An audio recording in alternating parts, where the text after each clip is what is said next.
if you do some things in certain ways, you actually can have a better chance of using the corporate media to your advantage. One good example is Rose Gulliel. And on the one hand, the LA Times, I think that typifies, the coverage of her was typical of what I think is unfortunate in some of the major newspapers, that they somehow have this idea that they have this sense of neutrality that they have to maintain, which means that in her case the coverage in the LA Times was not great. It was, sort of just for the sake of being able to say something in defense of the bank that she had missed all these payments. Well, she missed the payments because the bank wouldn't take them.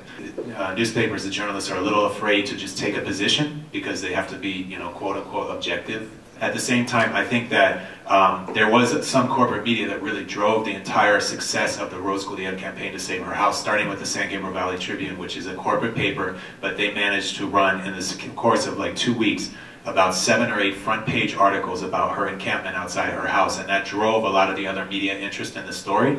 A lot of the TV stations did great reports about this. I mean, they were like, look, there's a showdown, the sheriff's going to come at any time, these people are camped out here, let's see what happens. But then they actually took longer than the usual 30-second report, like 2 or 3 minutes, to tell the whole story of what she was going through from her perspective, because she was the first person they asked, and the bank wouldn't comment. Like, the corporate media actually came in quite useful in that case, and in some of the other home occupations. So I would just think some of it is, even though their motivations may not be there, and they may not be doing it for the right reasons, if you do a home occupation well, you can sometimes get them to cover it in a way that's very helpful.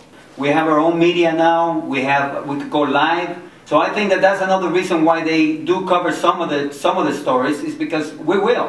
Berta Herrera got evicted.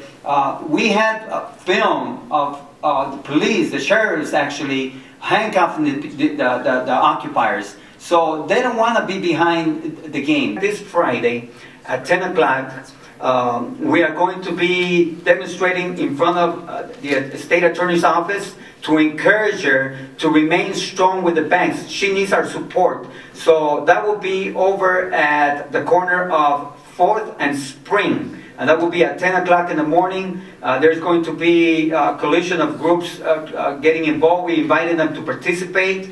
And by the way, Wells Fargo is right across the street, and we're also going to be asking them to do the right thing and do the right thing for the American families and stop the foreclosures.